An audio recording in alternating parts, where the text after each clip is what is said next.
Who won day one of Tampa Bay Buccaneers and Miami Dolphins joint practices? Clearly, it was... You are Locked On Buccaneers, your daily Tampa Bay Buccaneers podcast, part of the Locked On Podcast Network, your team every day.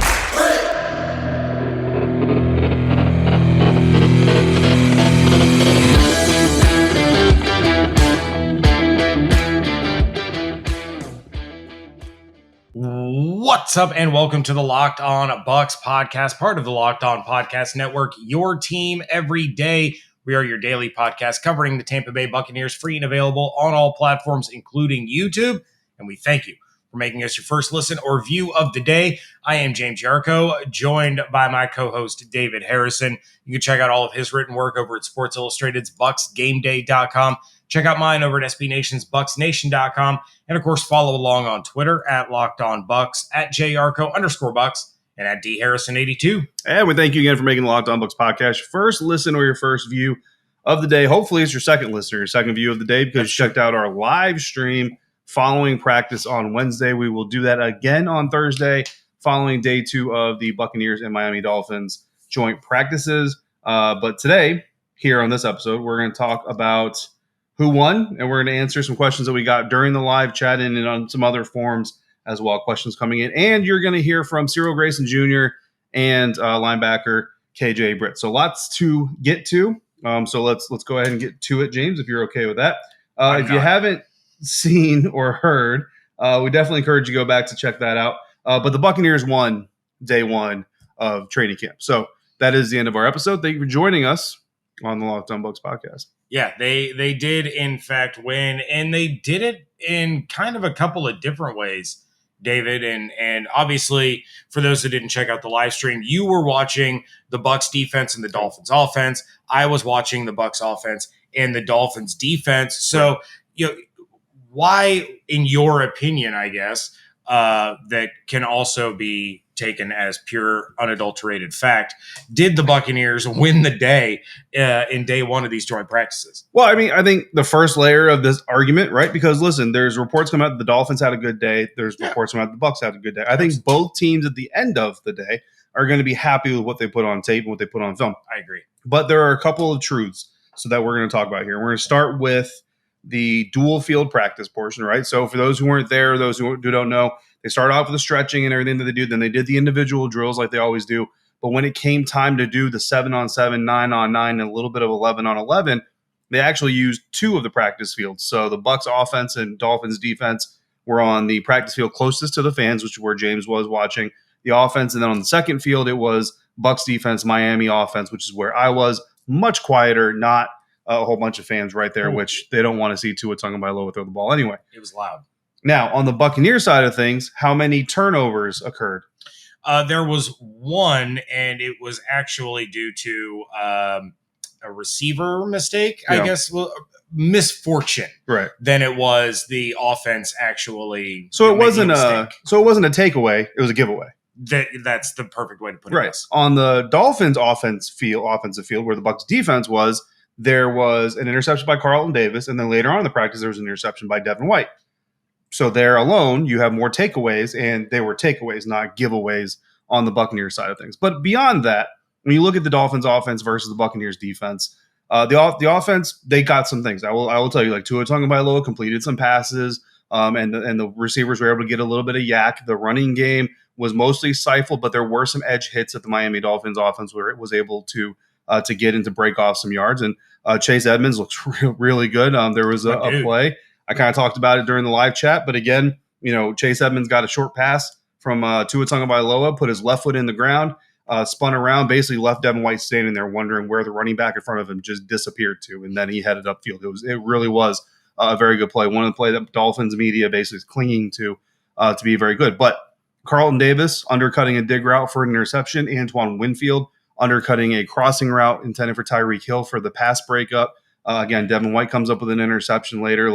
And then you saw why we have KJ Britt. I'm not going to get too far into it because we do have him coming up, but it's just a lot of intelligent football from the Buccaneers defense. And then they did one session of 11-on-11 where they did drive. So every time the Dolphins move the ball, they move the ball, right?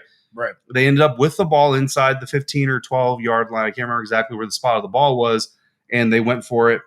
There's no kicker in this situation, so they go for it until they run out of chances, and the Buccaneers defense came up and stopped them from getting into the end zone. So that's what you want at the end of the day. It's a late game scenario. The Dolphins need a touchdown to win the game. The Buccaneers defense held them out, stood up, and won the day. So on my field, that's why the Buccaneers defense won, because while the Dolphins offense did a little bit, the Buccaneers defense definitely stopped more than they allowed. Yeah, and that's kind of what you hope to see, right? You want to see the Buccaneers step up. Even in your situation, you're talking about the Dolphins were kind of moving the ball down the field, but when the stop had to be made, the stop was made. Now you flip it over to the offensive side of the ball, and the Bucs receivers were just dominating the Dolphins secondary, dominating the linebackers that were dropping in coverage. Unless it was a bad throw, an overthrow, or an intended throwaway, the Buccaneers were pretty much coming down with everything thrown their way. Xavier Howard was having a rough day out there. So was I'm gonna mess up his name. You got it right last time.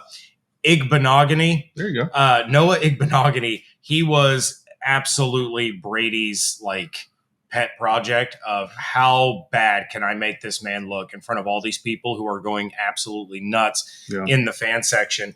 And listen, lots of cheering coming from the fan section during that. It was very distracting. I was trying to work, and Bucs fans are just going nuts. I mean, I don't come to your work and celebrate things. You should. I should. That'd be awesome, actually, to some of these people's jobs. Anyway, sorry. Well, and tomorrow you'll get to deal with that, and I'll get to be over on the other field. Deal with it. It's very exciting. I love it. Isn't as distracting.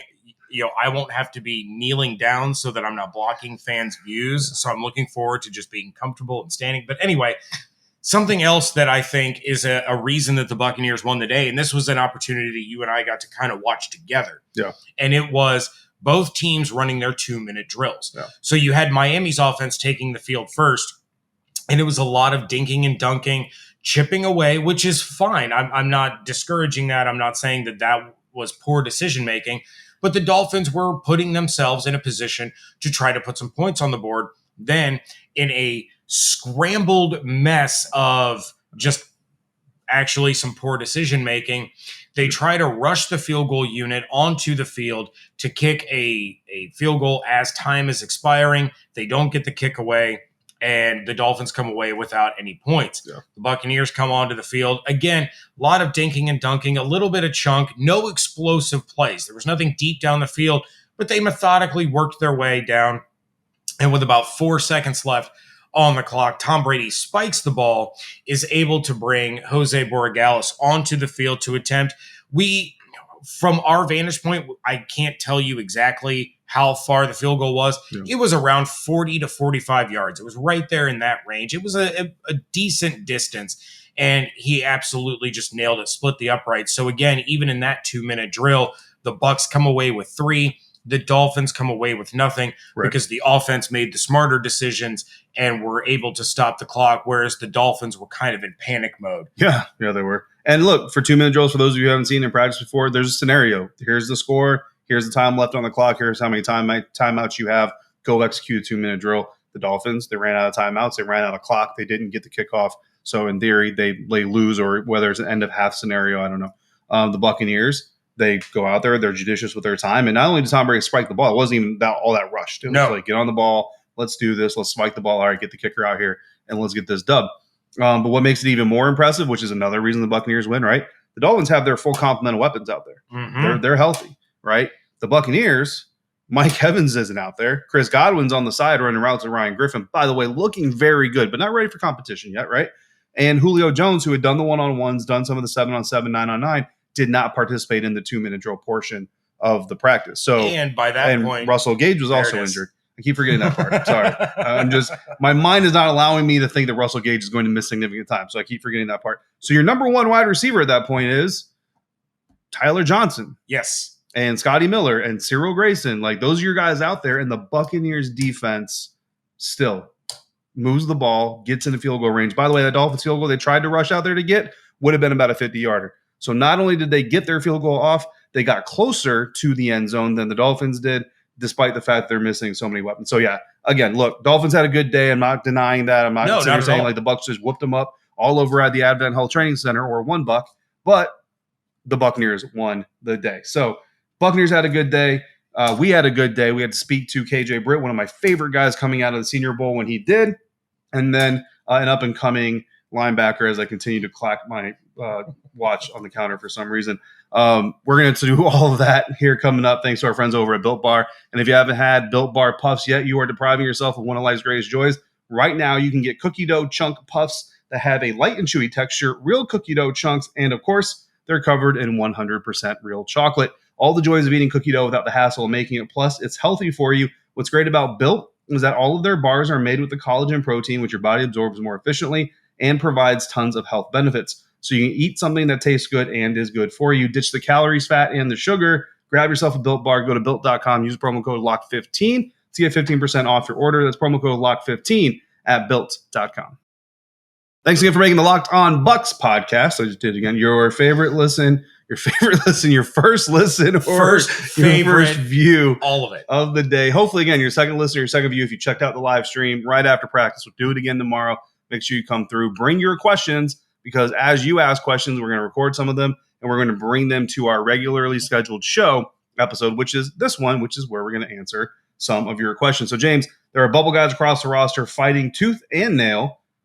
Are they fighting with tooths and nail, or are they fighting again? Anyway, for their place on the 53-man roster, we're going to hear from Cyril Grayson Jr., one of those guys here in a moment. But first, James, KJ Britt is really showing a lot for the defense, and the way that he approaches the game is very, very impressive, especially for a second-year player. So let's hear from KJ Britt. I'm feeling pretty good. Just come through my playbook, knowing the schemes and knowing the checks and adjustments by motion or whatever it got to be, and just trying to think fast and play fast. Absolutely, and of course, one of the challenges being off-ball linebacker, right? You're expected to help out in the run game. You're also expected to be kind of the smartest guy on the field when you're there, but also help out in the passing game, a Swiss Army knife of sorts. How are you feeling with doing all those things all at once? I'm doing good. I mean, it's a lot being asked for you, so you just got to answer when your bell is called. All right, so there again, you hear from Buccaneers linebacker KJ Britt, and again, I kind of touched on it during the live, but for what we saw on the field and what you're seeing on the field, and the reason, right? So when the Buccaneers let Kevin Minter go, there were some people who kind of wondered, is it too early for a guy like KJ Britt to really step up into that role? And then, kind of a second or third order effect, right? Is Grant Stewart ready to step up from just being a special teams contributor to being even a limited defensive contributor? Talk to Britt. He says Stewart's a baller. He's a football player. He knows exactly what to do, and he's taking the steps to do it.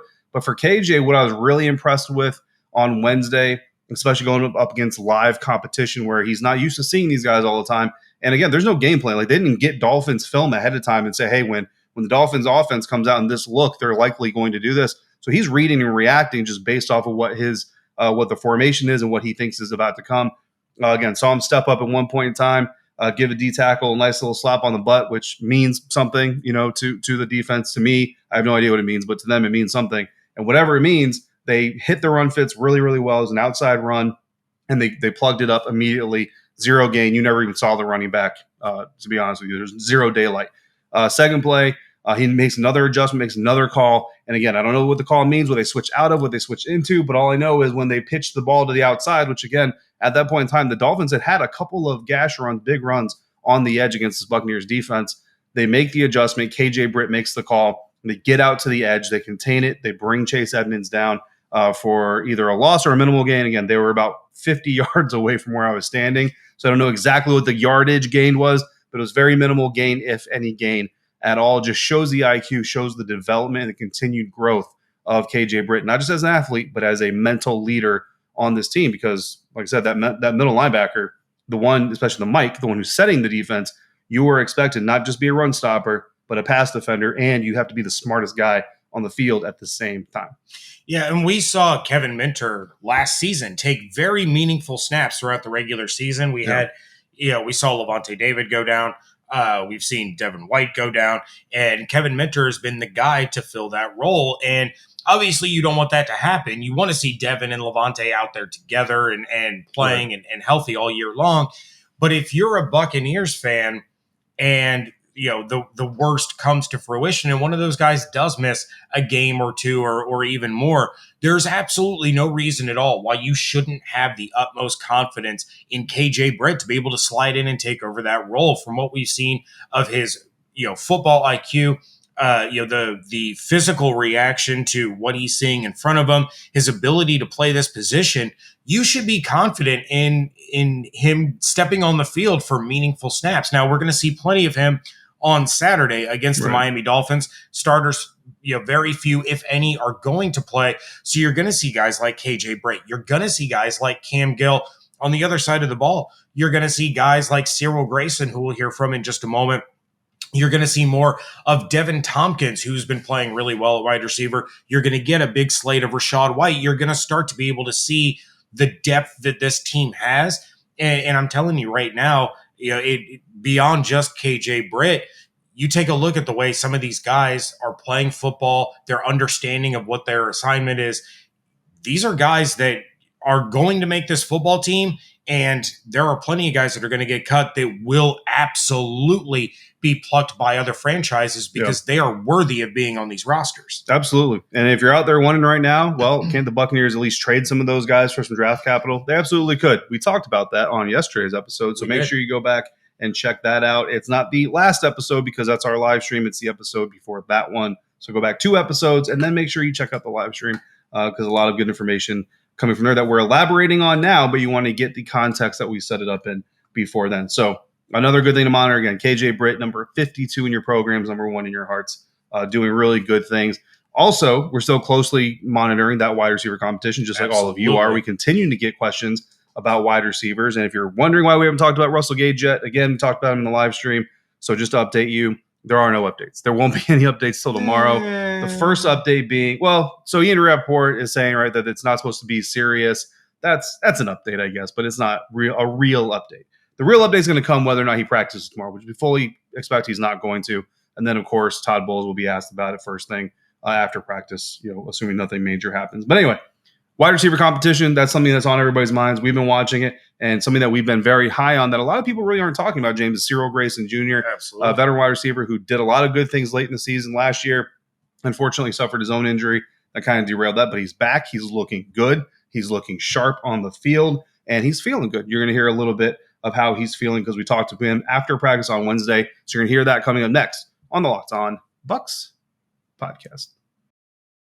Wrapping things up here on the Locked On Bucs podcast. And yes, again, thank you to all of you that joined the YouTube live chat. And a lot of people, I want to say probably 1 out of every 2.5 to 3 comments was Russell Gage, ? And as David mentioned at the end of the last segment, no real new updates. Now, I consider Ian Rappaport's update that it's not serious to be good news. Yes. David considers it nothing because it's good news. He doesn't believe in Russell Gage. And, he just doesn't think that any news is worthy of being said on this podcast. I do deserve this.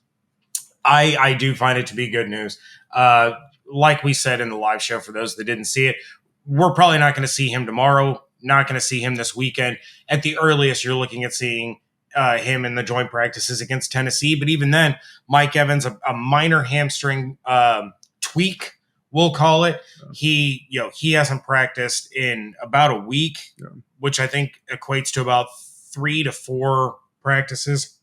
Yep. So you're probably looking at the same time frame, but this competition is really, really heated. And David, one guy that we continue to talk about, and Evan Klosky, who's normally on our Wednesday episodes, even mentioned to me via text, he's like, nobody's talking about Cyril Grayson. Right. But we are.